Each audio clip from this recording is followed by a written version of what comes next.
দেখেছেন? তো এই কেকটা যে নিয়েছে সে অত্যন্ত লাকি।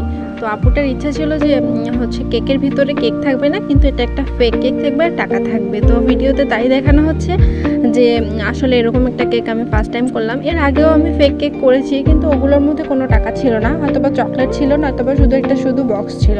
তো এই কেকটা যে নিয়েছে সে আপু নিজেকে সারপ্রাইজ দিয়েছে। আসলে তার খুব ইচ্ছে ছিল এরকম একটা কেক তাকে সারপ্রাইজ দেখ কেউ, কিন্তু আনফর্চুনেট কেউ তাকে দেয়নি। তাই জন্য সে নিজের ইচ্ছাটা নিজেই পূরণ করেছে।